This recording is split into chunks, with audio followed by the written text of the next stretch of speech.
마태복음 12장 9절로 21절까지 기록되어 있는 말씀, 제가 가진 성경 19면에 기록되어 있습니다. 찾으신 줄 알고 함께 한 절씩 교독으로 받기를 원합니다. 거기에서 떠나 그들의 회당에 들어가시니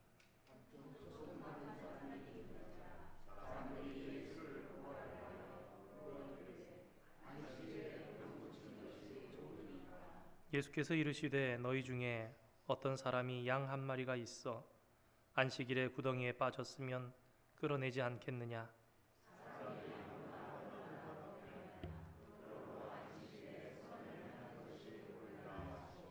이에 그 사람에게 이르시되 손을 내밀라 하시니 그가 내밀매 다른 손과 같이 회복되어 성하더라.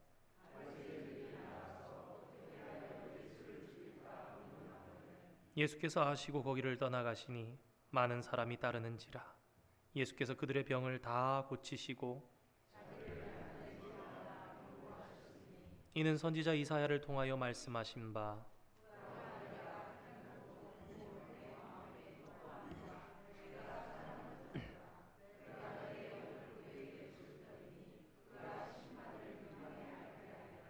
그는 다투지도 아니하며 들레지도 아니하리니 아무도 길에서 그 소리를 듣지 못하리라.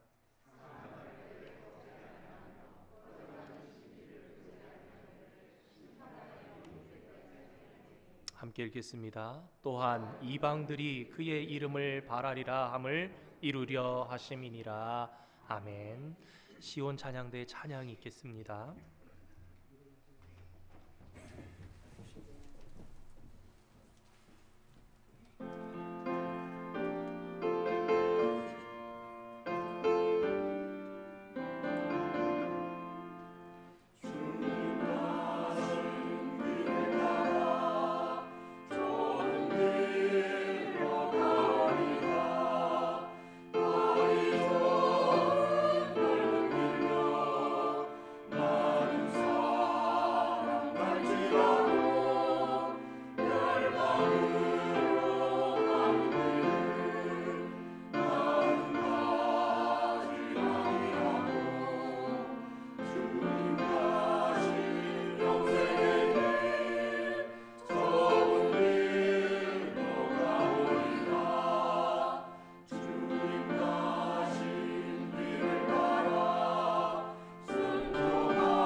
왕이신 나의 하나님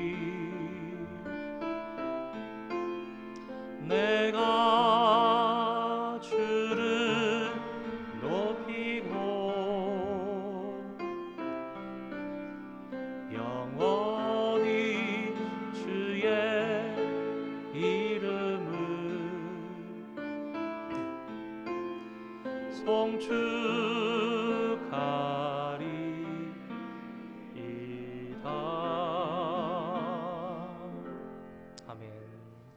네, 귀한 찬양 감사드립니다.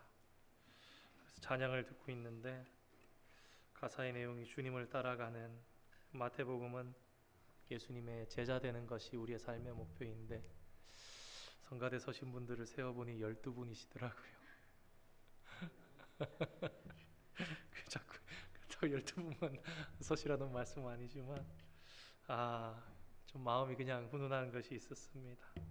오늘 1부도 그렇고 2부도 그렇고 얼마나 기도를 참 은혜롭게 해주시는지, 또 부족한 종을 위해서 열심으로 또 하나님의 도우심이 있기를 간구해 주시는데 부족함이 많아서 또 한편으로 죄송하고, 때론 토요일 주일이 될 때까지 새벽까지 준비한다고 준비해 보지만 오히려 더 너무 욕심이 앞서서 많은 걸 전하려다가 좀 더 이해되지 못하게 전하는 건 아닌가 죄송스러운 마음이 많기도 합니다. 하나님의 영께서 우리의 영혼을 맑게 하시고 또 기억해야 할 말씀들이 우리 각자에게 필요한 말씀대로 남아서 그 말씀 생명되어서 영향력 있게 하셔서 오늘 저와 여러분이 주님 앞에 누리는 이 예배가 단순하게 유익한 것이 아니라 저와 여러분의 영혼을 살리고 생명의 길로 인도하는 귀한 축복의 예배 되기를 주님의 이름으로 축원드립니다. 여러 해 전에 한 정치인이 사람이 먼저다라는 제목의 책을 낸 적이 있습니다. 발달된 문명 시대지요. 하이 테크놀로지 사회를 살아가고 있습니다. 그래서 가끔 휴대폰이 저렇게 말을 합니다. 아무 저기를 안 했는데, 운전하고 가다가 아무 얘기 안 했는데요, 무엇에 대해서 검색하겠습니다 이렇게 하죠.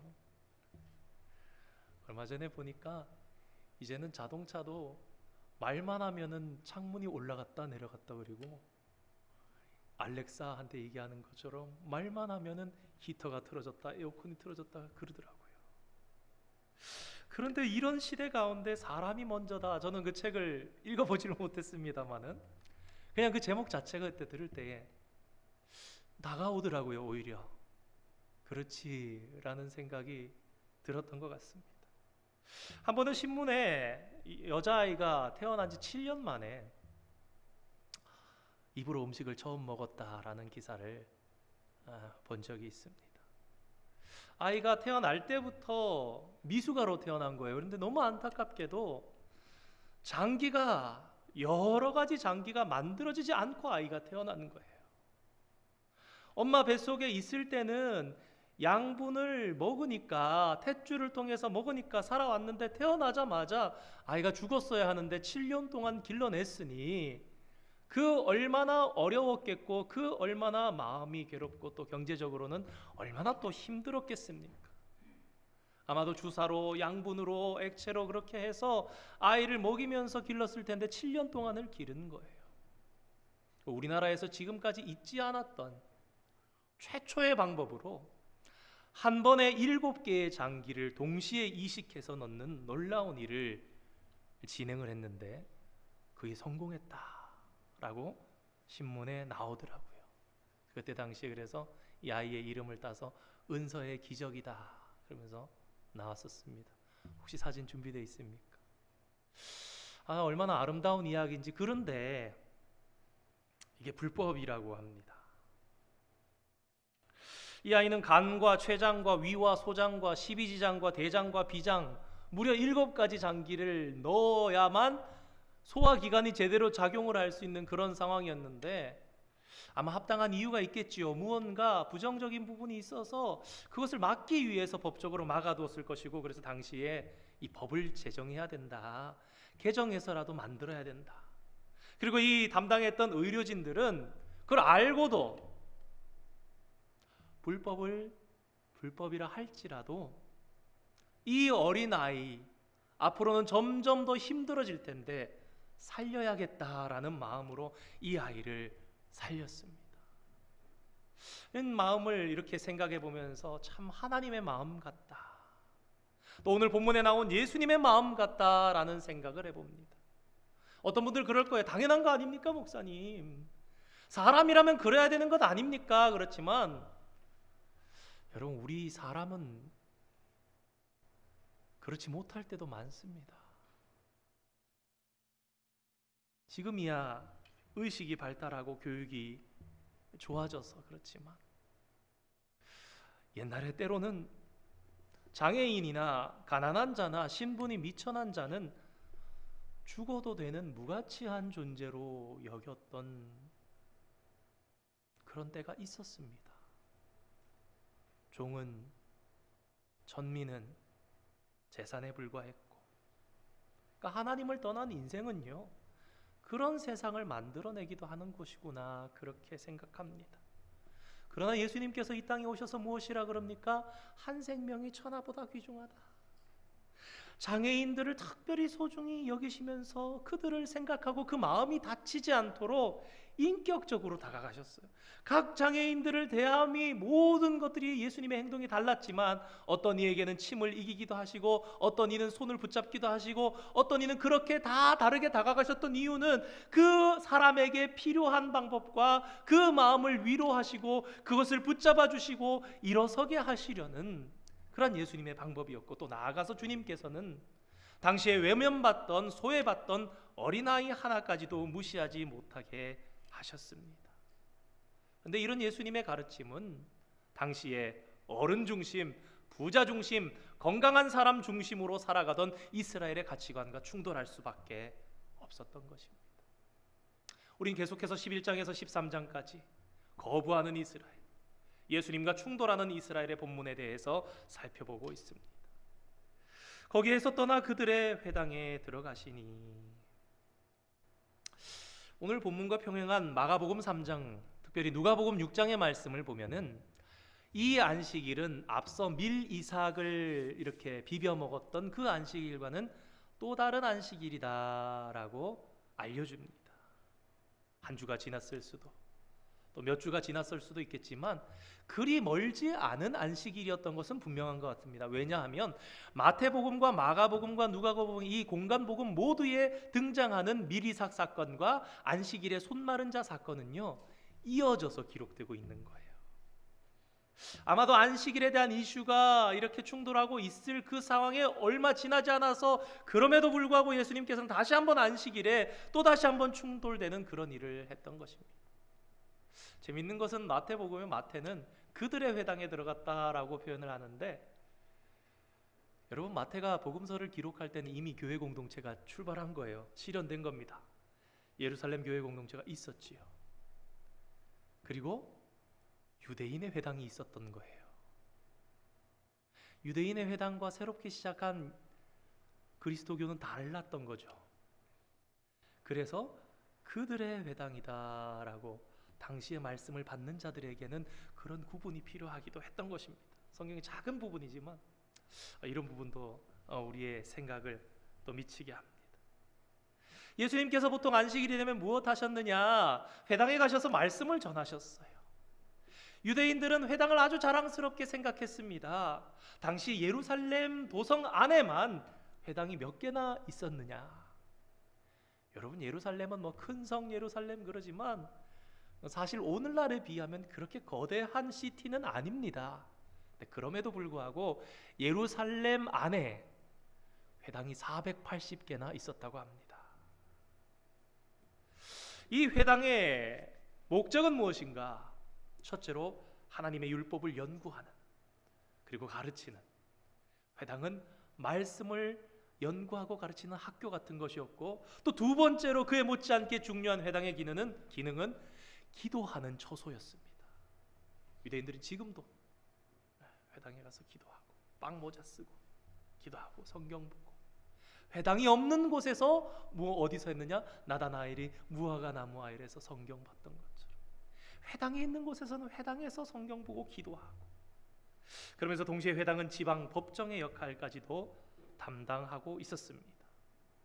그런데 문제는 예수님께서 회당에 안식일에 가셔서 말씀만 전하셨으면은 유대인들이 보기에 전혀 이상하지 않았을 거예요. 그런데 이 안식일에 예수님께서는 더욱 적극적으로 병자를 고치시고 더욱 적극적으로 귀신 들린 자들을 고쳐주시는 거예요. 근데 그게 유대인들의 율법을 어기는 일이 되었던 것입니다.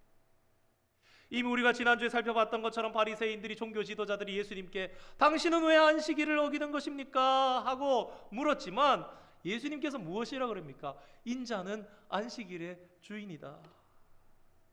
여러분, 안식일을 누가 만드셨습니까? 유대인들 다 합니다. 하나님 만드신 거예요. 그럼 무슨 얘기예요? 내가 하나님이야.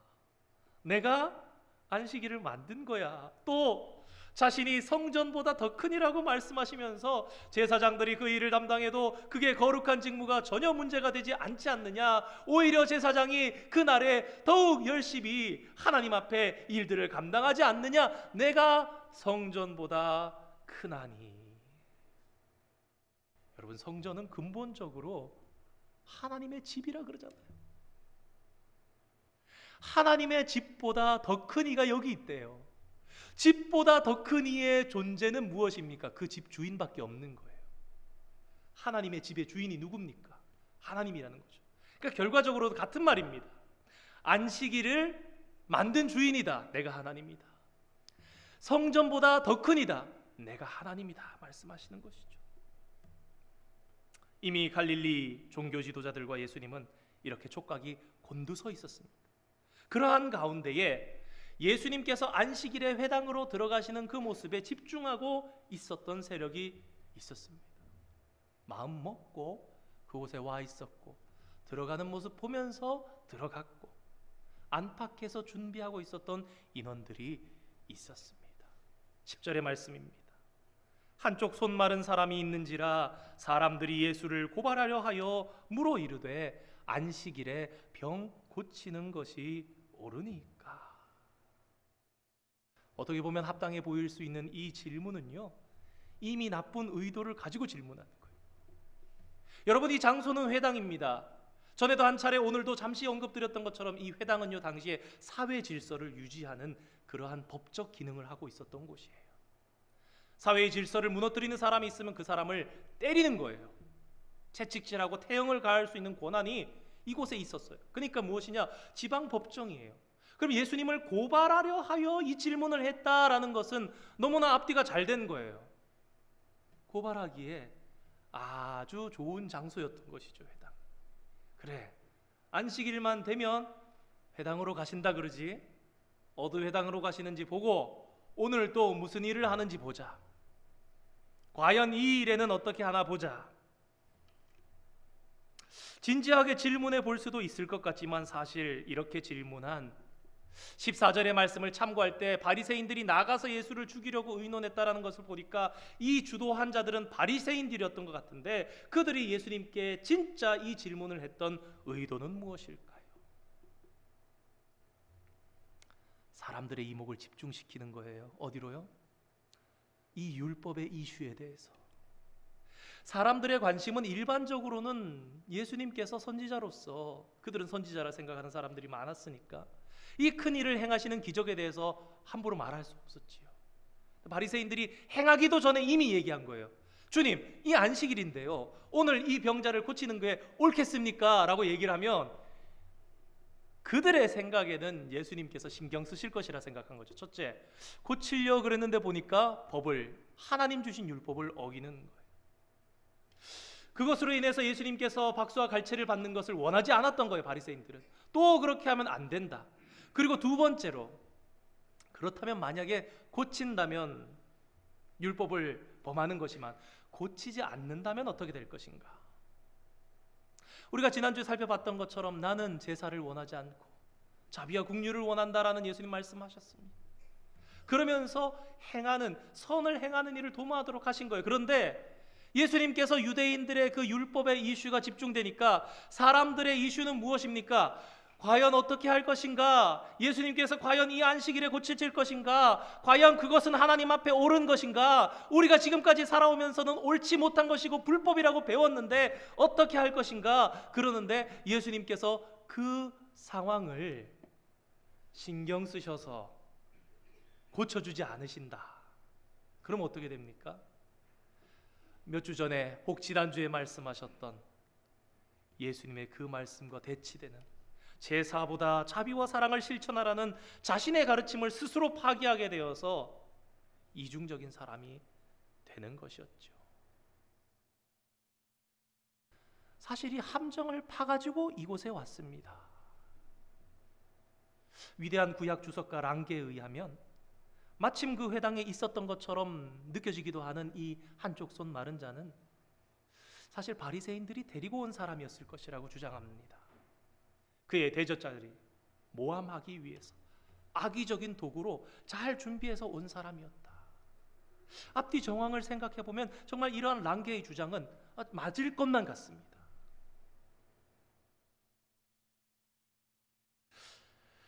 마가복음과 누가복음을 보면 예수님께서 이렇게 물으세요.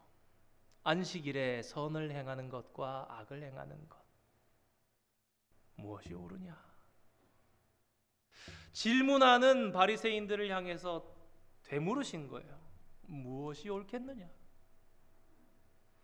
환기시키시고 본질을 바꾸신 거죠. 그들의 질문은 뭡니까? 율법을 지키는 게 맞습니까? 안 지키는 게 맞습니까? 물어봤는데 예수님께서는 이걸 환기시켜서 야, 너희들은 그 율법을 단순하게 그 항목을 지키느냐 안 지키느냐 거기에 집중이 있냐? 그럼 내가 이렇게 한번 물어볼게. 과연 안식일에 선을 행하는 것이 옳겠느냐? 악을 행하는 것이 옳겠느냐?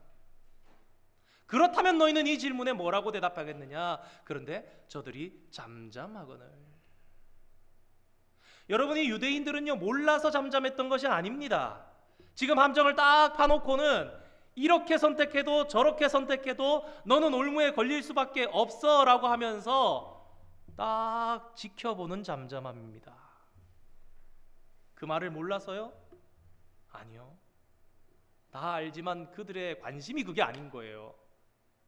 여러분 이 유대인들의 관심은요 지금 안식일에 율법을 지키지 않느냐 그것은요 결국은요 그 계명에 대한 한계를 딱 정해놓고 이렇게 보고 있는 것이지 그 뒤에 적극적으로 더 뛰어나서 그 더 넘어서서 본인들의 능동적으로 사고하면서 하나님의 생명을 생각하면서 그렇게 말씀하시는 것이 아니라는 거예요. 관심 오직 하나, 이래도 걸리고 저래도 걸리는데 너는 어떡하겠느냐? 그 완악함을 보셨다. 누가복음의 기록에 따르면 이 한쪽 손 마른 자의 그 한쪽 손은 오른손 왼손 중에 오른손이었다고 합니다. 얼마나 더 불편했겠습니까? 100여 년 전만 해도 세상의 왼손잡이들은 다 오른손잡이로 고쳐서라도 살아야 했던 사회였는데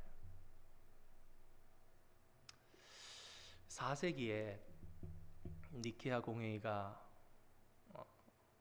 있었던 그 이후 무렵에 기독교 신학자이면서 4대 교부 중에 한 사람이었던 제롬이라는 사람이 당시에 신약 성경 외경 가운데 한 문구를 인용한 그 자료가 남아 있어서 아직까지 우리에게 전해지는 것이 있습니다. 그게 바로 나사렛파와 에비온 학파가 사용했던 복음서인데요. 거기에 보면은 이 한쪽 손 마른 사람이 예수님께 자기를 이렇게 소개하는 내용이 나옵니다. 손으로 벌어먹고 사는 저는 석공입니다.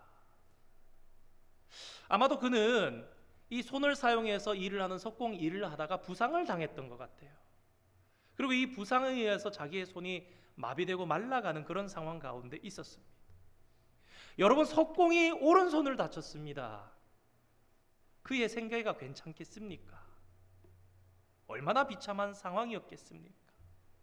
하루하루 더 말라가서 이제는 손을 펴지를 못하는 오그라드는 그런 상황 가운데 되었을 것인데, 그런데 놀라운 사실이 있습니다. 오늘 본문 속에 이 사람의 인권과 이 사람의 안타까움과 이 사람의 영혼에 대해서 생각하는 사람은 아무도 없었다라는 것입니다. 그들의 집중은 오로지 이 안식일에 죄를 범하느냐 범하지 않느냐, 예수님께서 기적을 행하느냐 가만히 계실 것이냐, 그동안 부당한 대우를 당해오고 어려웠고 형편이 힘들었던 이 사람에 대해서는 아무런 관심이 없고 불쌍히 여기는 사람이 한 사람도 예수님 외에는 없는 가운데 그 사람의 존재는 묻혔어요. 그저 진짜 도구인 거예요. 아주 좋은 도구. 유대인들의 조상들이 전한 유전에 따르면 안식일이라 할지라도 목숨이 위급한 사람이라면 의사가 치료할 수 있었다고 합니다. 그렇다면 이 사람은 시각을 다투어서 치료해야 하는 안식일에도 예외가 되는 사람이었는가? 앞서 말씀드린 것처럼 일부러 데려온 사람이었을 가능성이 큽니다. 너무 안성맞춤이죠.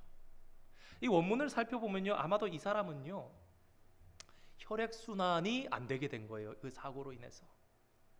그러니까 어떻게 갑자기 뇌손상으로 인해서 급성 중풍이 와서 손을 못 쓰게 되는 심각한 상황이 아니라 혈액순환이 되지 않아서 이 이제 조직이 점점 말라가고 마비가 되어가는 그런 상황에 있었고, 그게 그러니까 하루아침에 되는 게 아니죠. 점점 손이 못 쓰게 되는 거예요.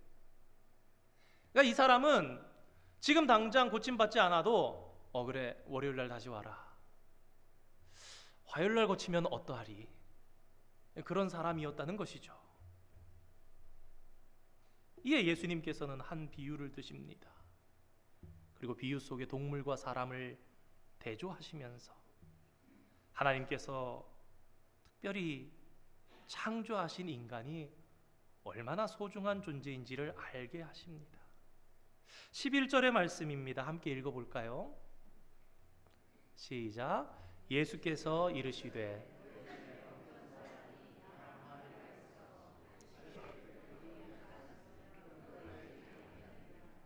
예수님과 이스라엘 사람들이 다 봤던 광경입니다. 탈무드에 보면 유대인의 현자 중에 이름이 좀 어려운데요, 유대에서는 유명한 사람이랍니다. 마이모니데스라는 사람이 만일 짐승이 안식일에 구덩이에 빠지면 안식일을 무사히 지낼 수 있을 정도의 음식을 넣어줄 수 있다라는 허락. 그런데 만일에 이 짐승이 그 목숨이 지금 빼지 않으면 위험하다면 사람이 직접 그 동물을 끌어낼 수 있다라고 규정했다라고 합니다. 유대인들이 그렇게 산 거예요. 저는 이렇게 생각합니다. 어떻게 생각하면 그 조상의 시대에는 하나님의 율법의 정신에 대해서 지금보다 더 적극적으로 생각했던 거예요. 얼마나 시간이 흐른 뒤에 지금인지 모르겠지만 당시의 종교 지도자들은 그때의 종교인들보다 훨씬 더, 그때의 유대인들보다 훨씬 더 못해진 거예요. 그거는 예외로 지키면서, 그렇다면 한 마리의 양과 한 인간 중에 어느 것이 더 중요하게 취급되어야 하느냐? 너희는 그 양을 구하기 위해서라도 직접 들어가서 안식일이라 할지라도, 여러분 구덩이에 들어가서 짐승 빼내는 게 쉽겠습니까? 그 정도 노동하면은 불 껐다 켰다 하는 것도 노동인데 그 정도면 노동되지 않겠습니까?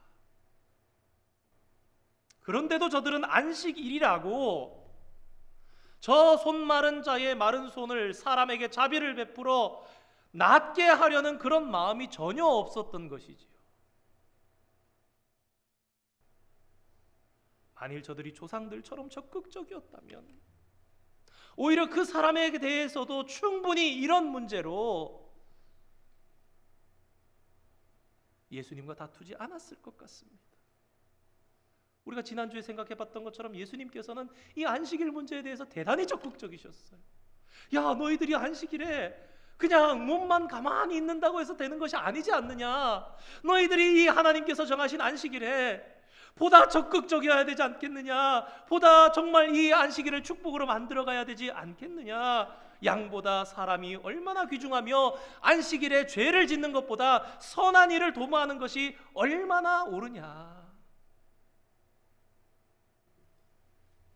성도 여러분, 한번 생각해 보시기 바랍니다. 사악한 일을 하기 위해 안식일이 있는 것입니까? 아니면 손 마른 자를 고치는 것과 같은 좋은 일을 하기 위해서 그 안식일은 있는 것인가? 앞서 말씀드린 것처럼 다시 한번 정리하자면요, 바리새인들은 안식일에 선한 일하느냐 악한 일하느냐 이 둘 중에 하나를 선택하는 일에 관심 없었습니다. 대답도 뻔히 알고 있었습니다. 그러나 다만 정해져 있는 법만 지키려 했죠. 그 법이 전부였습니다. 그 법을 지켜야 메시아가 올 것이라 생각했습니다. 지금 메시아는 그들 눈앞에 계시는데,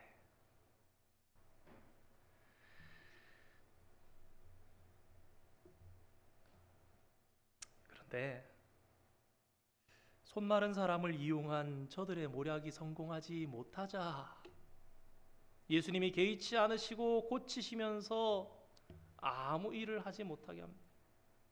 그러자 저들은 예수님을 감옥으로 보낸 것이 아니라 무엇합니까? 아예 직접 살해할 음모를 꾸민 데까지 발전되고 있는 것을 보게 됩니다.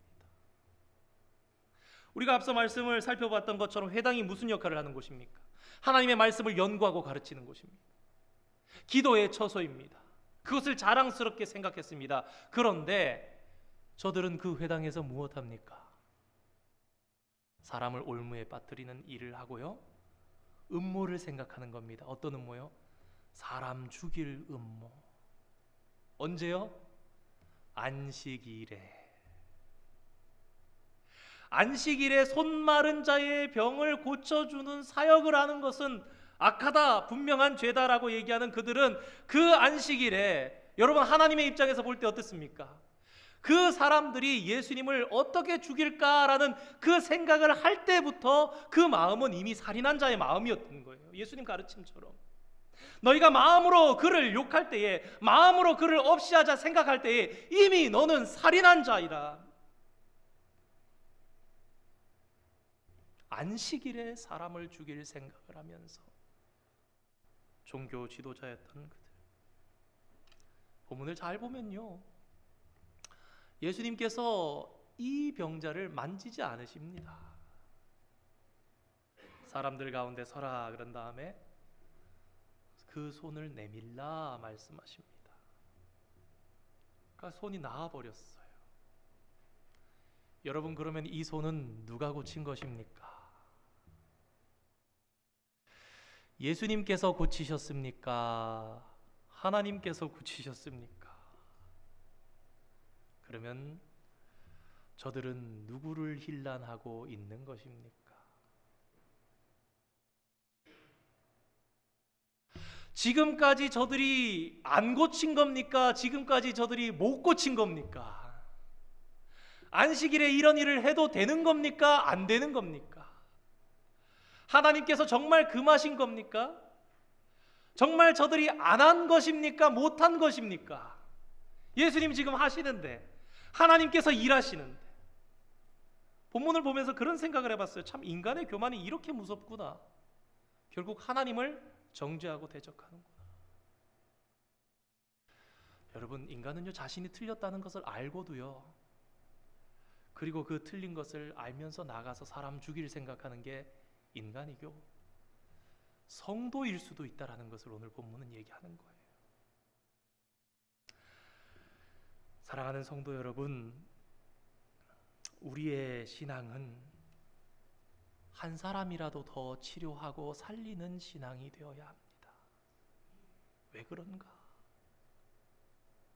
우리가 믿는 하나님께서 그렇게 일하시기 때문에 그렇습니다.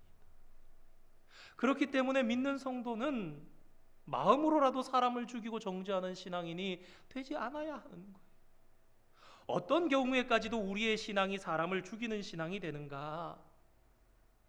자신이 아무리 옳아도요, 하나님의 사랑이 거기 없으면 그거는 남을 죽이는 신앙이 된다. 사도 바울이 뭐라 그럽니까? 너희가 천사의 말을 한다 할지라도 사랑이 없으면 아무 소용없는 거야. 오늘 유대 지도자들을 봅니다. 바리새인들을 봅니다. 그들은 하나님의 계명을 어떻게든지 잘 지키려 했는데 너무나 모순되게 이렇게 무서운 사람들이 되어버린 단 한 가지 이유, 그 속에 하나님의 사랑이 없었기 때문입니다. 그들이 하나님의 사랑을 생각했다면, 그것에 적극적이었다면 오늘 본문과 같은 이러한 일은 일어나지 않았을 것입니다. 하나님께서 우리 주위에 왜 약한 자들을 함께 두십니까? 약한 자들이라 할지라도 그들 한 사람 한 사람이 너무 소중한 것입니다. 약한 자들을, 그들의 어려움을 극복하도록 돕고 너희들이 함께 행복해야 되지 않겠느냐? 하나님께서 우리에게 주신 축복의 통로요, 선물이에요. 우리가 그렇기 때문에 교단에서, 교회에서 여러 가지 일들로 함께 봉사하며 헌신하며 돕고, 실로암 헌금도 하고, 주변의 이웃을 위해서 또 교회에서 행사가 있을 때 나누고 음식을 나누어 주고. 언제 한번 이런 장애를 가진 부모님의 참 귀한 간증을 들었던 일이 있었습니다. 장애를 가진 아이를 키운 것이 얼마나 힘들었겠습니까? 그런데 그분이 이렇게 고백하셨어요. 장애를 가진 아이를 제 아들로, 제 딸로 주신 것이 하나님의 특별한 선물입니다. 여러분, 그분이라고 마음속에 힘들지 않았겠습니까? 물리적으로 어렵지 않았겠습니까? 경제적으로 어렵지는 않았겠습니까? 그런데 이분이 이런 말씀을 하시더라고요. 하루 이틀이 아니라 여러 해를 지나면서 이분이 생각하신 것이죠. 하나님께서 그래도 나니까, 다른 사람 아니라 나니까 나를 믿고 이 아이를 주신 것이 아닌가. 이 고백이 쉽겠습니까?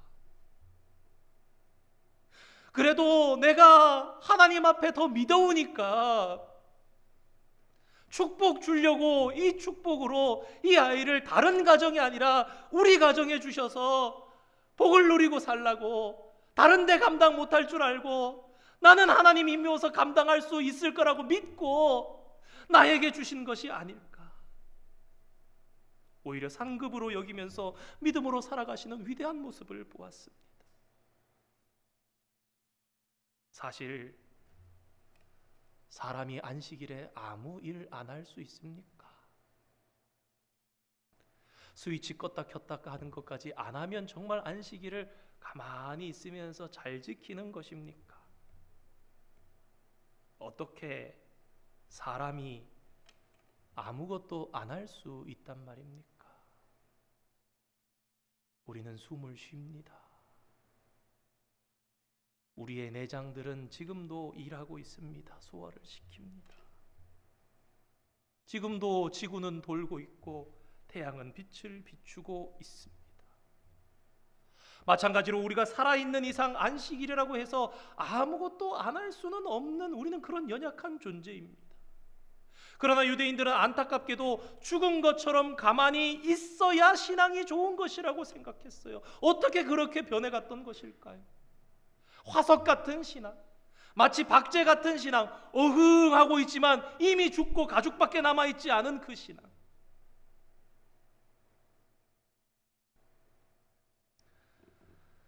예수님께서 비유의 말씀을 하셨습니다.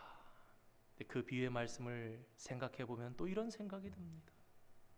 여러분, 다른 사람들에게는요, 그 양 구해내나 안 구해내나, 그 양이 사나 죽나, 이거는요 심심한 세상에서 구경거리입니다. 그런데 여러분, 그 양이 내 양이면요, 이 문제는 달라집니다. 하나 더 나가 보겠습니다. 그 양이 나라면요, 오늘 많은 유대인들이 지켜보면서 그 마음속에 그 일이 내 일이 아니었던 거예요. 아무도 한쪽 손 마른 자에게 관심이 없었어요. 그 사람이 내가 아니었던 거예요. 그것이 너의 아픔이라면, 그것이 너라면 너희가 과연 그렇게 하고 있었겠느냐? 예수님께서는 한 손이 마비된 장애인의 마음을 바라보셨어요. 그것을 보시면서 그렇게 오랫동안 웅덩이 가운데 빠져 있었다면, 목숨이 지금 당장 위태로운 게 아니라 할지라도, 그리고 지금까지도 끌려와서 억지로 그곳에 있는 그 불편한 한쪽 손 마른 자의 그 심정, 그 중에서 누가 헤아렸겠습니까? 게다가 당시에 죄인으로 몸이 불편하다면 자기 죄 때문에 저렇게 빠졌다고 생각하던 그 당시에 손가락질 받고 열등의식 속에 살았고 고통받았던 그의 마음을 어느 누가 헤아리기나 했겠습니까? 예수님께서 이 땅에 왜 오셨습니까? 이 거친 세상을 살아가면서 우리의 마음까지 거칠어진 우리에게 오셔서, 얘야, 사실은 하나님께서 너도 얼마나 사랑하시는지 아느냐? 난 그 사랑 내일이 아니라 오늘 지금 당장 너에게 이야기해주고 싶어. 그래서 예수님께서는요, 내일 고치셔도 됩니다. 그런데 그걸 두지 않으시는 거예요. 왜요?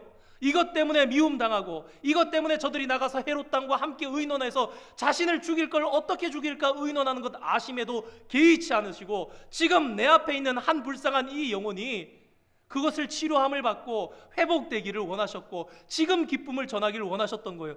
얘야, 너 때문이 아니란다. 너를 하나님께서 사랑하신단다. 예수님께서 이사야 42장 종의 노래에 대해서 언급하시고 인용하십니다. 상한 갈대를 꺾지 않으시고 꺼져가는 등불의 심지를 끄지 않으시는 하나님. 그 인자는 심판하여 이길 때까지 하리니. 여러분, 갈대는요 꺾이는 게 쉬운 존재예요. 등불의 심지가, 꺼져가는 등불의 심지는 얼마나 더 미약합니까? 상한 갈대는 말할 것도 없지요. 가만두면 몇 시간 뒤, 몇 분 뒤, 며칠 뒤라도 꺾여지고 죽는 겁니다. 심보가 좀 못된 사람이 일부러 확 꺾어버리고 지나가지 않아도요 조금 있으면 꺾여 죽는 거예요. 그런데 하나님 앞에 모든 인간은 이 갈대 같고 꺼져가는 심지 같음을 너는 아느냐? 하나님 말씀하시는데 뭐라 그러시냐? 그런데 하나님께서 그걸 꺾지 않고 놔두신다. 그 심지를 이거 꺼버리는 게 낫지 않냐 그러면서 확 꺼버리시는 게 아니라 두시는 거예요. 근데 여러분, 그 이유를 아십니까? 그런 하나님 덕분에, 그러한 하나님이시기 때문에 오늘 저와 여러분이 살아있는 줄 믿으시기 바랍니다. 내가 약하기 때문에 내가 살아있는 거예요. 내가 약하기 때문에 하나님께서 긍휼과 사랑을 베풀어 주시는 거예요. 우리가 살아가는 이 땅에는요 지금도 연약한 자들이 있습니다. 하나님께서 말씀하십니다. 가난한 자들은 영원히 너희에게서 끊기지 아니할 것이야. 그런데 그렇게 계속 있게 두신 이유가 있는 거예요. 너희는 하나님을 사랑하는 자가 아니냐? 나는 그 심지를 끄지 않아. 나는 그 상한 갈대를 꺾지 않아. 여러분, 예수님께서 왜 이 자의 생명을 구해주십니까? 지금 당장 하지 않아도 죽지 않는데 하나님께서 일하시니 나도 일하신다 말씀하신 예수님께서는요 하나님께서 꺾지 않으시니 나도 꺾지 않고 혹 바람 불어 쓰러질까 손으로 가리고 계신 예수님이신 거예요. 너희는 하나님의 마음을 도대체 알고 하나님의 사랑이 너희 안에 있어서 이러한 일을 행하는 것이냐? 안식일에 악을 행하는 것과 성을 행하는 중에 어느 것이 옳은 일이냐? 상한 갈대이기 때문에 이미 줄기의 절반 이상 잘려있지만 이런 갈대도 사랑하시는 하나님이심을 너희들은 아느냐? 사랑하는 성도 여러분, 우리가 하나님을 믿는 이유가 무엇입니까? 우리 다시 한번 생각해 봐야 합니다. 저와 여러분이 오늘 예배의 자리에 있는 이유는요 우리는 남들보다 못하기 때문입니다. 모든 인간이 하나님 앞에 다 약하지만 성도라면 성도의 존재는 내가 혼자 살아갈 수 없는 연약한 존재라는 것을 인정하고 예수님 믿는 사람 아닙니까? 근데 언제부터 좀 나아진 마음이 있는가? 주발 앞에 무릎 꿇고 주님의 두 발에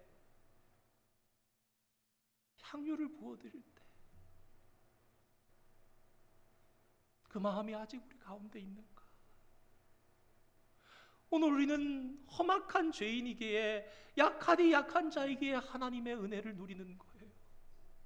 우리가 약하지만 하나님께서는 연약한 우리를 더 불쌍히 여기시고 그 측은한 마음에 우리를 보호해 주시고 매일 붙잡아 주셔서 그러면서 우리에게 더 좋은 기름을 부으시는 거예요. 그게 무엇입니까? 성령의 기름인 거예요.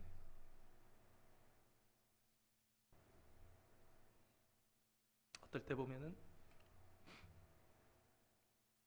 1부하고 2부 예배를 드리는데 우리 교회 얘기 아닙니다. 잘 됐다. 나는 아무개 성도랑 마주치면 안 되는데 그 사람 2부 드리니까 나는 1부 드려야지.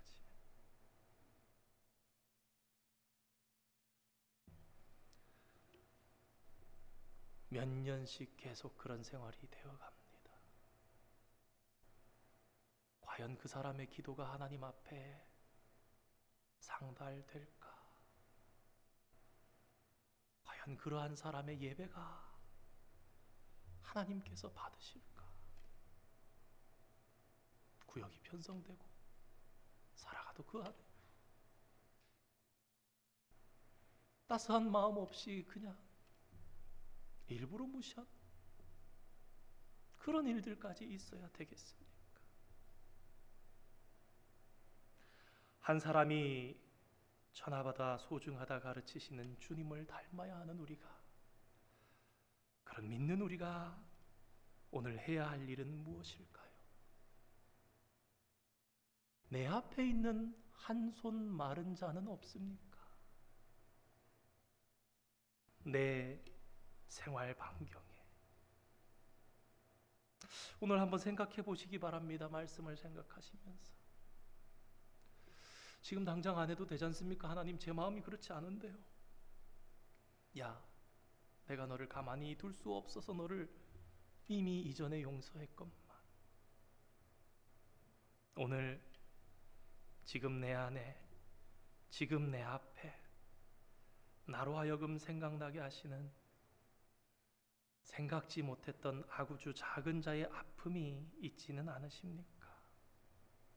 못 본 채 하고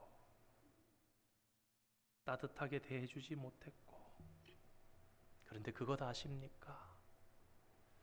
수요일에도 몇 차례 말씀 전했던 것처럼 사실 그분들이 우리에게 주신 하나님의 선물이고 하나님의 축복일 가능성이 훨씬 높습니다. 사순절입니다. 종려주일이 지나고 이제 고난주간을 금방 맞이하게 될 것입니다. 이 사순절에 내가 상한 자였었기 때문에, 아니 지금도 상한 자지만 내가 약한 자여서 은혜를 받았다면 하나님의 선하심과 공의로우심을 따라서 우리에게 허락하신 내 옆에 있는, 내 구역에 있는, 내 직장에 있는, 내 삶의 반경에 있는 그 사람에게 선하신 하나님의 뜻을 전하고 펼칠 수 있는 저와 여러분이 되어야 마땅하지 아니하겠습니까? 이 사순절 그러한 도전과 그러한 은혜가 있는 저와 여러분 되기를 원합니다.